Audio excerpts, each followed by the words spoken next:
चले कि यूक्रेन वाले उनके चेहरे पे देखते रहते हैं कि हमें बताएं, हमें समझाएं, हमारा मार्गदर्शन करें, और वो उनका मार्गदर्शन करते हैं। नमस्कार दोस्तों, कंगना रनौत सोशल मीडिया पर एक बार फिर से बुरी तरीके से ट्रोल हो गई हैं। लोग कह रहे हैं कि उनकी फिल्में एक के बाद एक फ्लॉप तो हो ही रही थी, लेकिन अब राजनीति में भी वही हाल होने वाला है। कंगना ने राजनीति में आकर ही गलती कर दी, उनको राजनीति नहीं बल्कि कॉमेडी करनी चाहिए थी। ऐसा इसलिए दोस्तों क्योंकि कंगना की एक के बाद एक ऐसे बयान सामने आ रहे हैं जिसे सुनकर जनता हंसते हंसते लोटपोट हो रही है।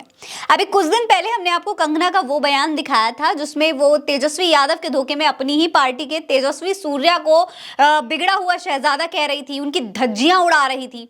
अब ऐसे ही उनके दो और भाषण की क्लिप सोशल मीडिया पर वायरल हो रही है। एक एक करके आपको दोनों सुनाएंगे, लेकिन पहले आप ये वाला सुनिए जिसमें कंगना सेल्फ ऑब्सेशन में मोदी जी के भी सारे रिकॉर्ड तोड़ रही हैं। सुनिए। सारा देश हैरान है कि वो बेटी, वो कंगना, चाहे मैं राजस्थान चली जाऊं, चाहे मैं बंगाल चली जाऊं, चाहे मैं दिल्ली चली जाऊं, चाहे मैं मणिपुर चली जाऊं, ऐसा लगता है कि जैसे मानो इतना प्यार, इतना सम्मान शायद मैं दावे से कह सकती हूँ अगर अमिताभ बच्चन जी के बाद आज किसी को इंडस्ट्री में मिलता है तो वो मुझे मिलता है। दोस्तों, भले ही कंगना को फिल्म इंडस्ट्री में कोई पूछता तक ना हो, लेकिन फिर भी मैडम को ये लगता है कि अमिताभ बच्चन के बाद अगर इंडस्ट्री में किसी को प्यार और सम्मान मिलता है तो वो कंगना मैडम है। हैरानी की बात तो यह है कि राजस्थान, बंगाल और दिल्ली के साथ साथ अपनी लिस्ट में उन्होंने मणिपुर का नाम भी जोड़ दिया। वो मणिपुर जहां महीनों तक हिंसा हो रही थी, लेकिन कंगना मुंह पर फेविकोल लगाकर बैठी हुई थी। दोस्तों, कंगना की ये आत्ममुक्ता मोदी जी की आत्ममुक्ता के भी सारे रिकॉर्ड तोड़ रही है। उनकी इस वीडियो को जिसने भी सुना है उसकी हंसी छूट गई है। कुंवर प्रद्युमन सिंह ने लिखा है कि अगर मानसिक रूप से कोई पीड़ित है इस देश में तो वो है भक्तों की देवी कंगना रनौत। इनके अनुसार अमिताभ बच्चन के बाद सबसे ज्यादा प्यार इनको मिला है। शाहरुख खान, सलमान खान से पहले आती हैं ये। मुझे तो इससे ज्यादा लोकप्रिय ऋतिक रोशन ही लगती है। डॉक्टर संजय लिखते हैं कि कंगना ने कॉमेडी सर्कस शुरू कर दिया है। इसके अलावा संदीप चौधरी पैरोडी अकाउंट से ट्वीट किया गया है कि जोक ऑफ द ईयर है ये, इंडस्ट्री में अमिताभ बच्चन के बाद मेरी इज्जत कंगना। खैर, अब कंगना रनौत की अमिताभ बच्चन के बराबर की लोकप्रियता हासिल करने के बाद पेश है ये वॉर रुकवा दी पापा। सुनिए।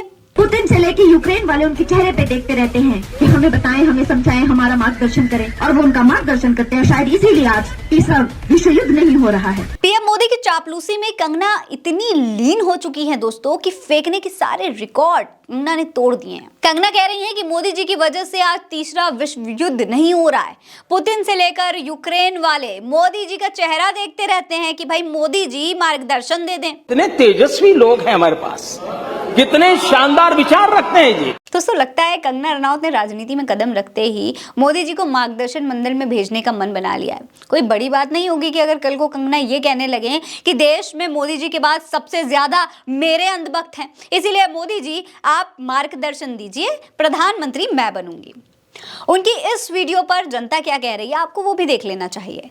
प्रकाश लिखते हैं कि पापा ने तीसरा विश्व युद्ध रुकवा दी। रुकैया लिखती हैं कि कंगना की नेक्स्ट इंस्टॉलमेंट पुतिन से लेकर यूक्रेन तक मोदी जी के चेहरे पर देखते हैं। हमें समझाएं, हमारा मार्गदर्शन करें। क्या वो मोदी जी को रिटायर करके मार्गदर्शन मंडल का सदस्य बनाकर भेजना चाहती हैं? एक और शख्स हैं जो कि कंगना को फीमेल पप्पू कह रहे हैं। दोस्तों, ये वही कंगना है जिनको ये नहीं पता कि कौन तेजस्वी यादव है और कौन तेजस्वी सूर्या है। इनके अनुसार सुभाष चंद्र बोस देश के पहले प्रधानमंत्री थे। इनको लगता है कि सरदार पटेल को अंग्रेजी नहीं आती है। सबसे बड़ी बात तो यह है कि इनके अनुसार देश आजादी 2014 के बाद में हुआ है। एक से एक मास्टरपीस है कंगना रनौत। इन्हीं बिन सिर पैर के बयानों की वजह से वो ट्रोल होती रहती हैं, लेकिन फिर भी उनकी पॉपुलैरिटी की वजह से भारतीय जनता पार्टी ने उन पर विश्वास जताया है। अब देखना होगा कि क्या मंडी की जनता कंगना पर विश्वास जता पाएगी या नहीं। आपको क्या लगता है? अपनी राय हमें कमेंट सेक्शन में लिखकर जरूर बताइएगा। ये खबर आप उल्टा चश्मा यूसी पर देख रहे हैं। मेरा नाम है फरहीन अंसारी। आप रहें स्वस्थ मस्त, बस यही है दुआ मानी। मिलते हैं अगली वीडियो में, तब तक के लिए अलविदा।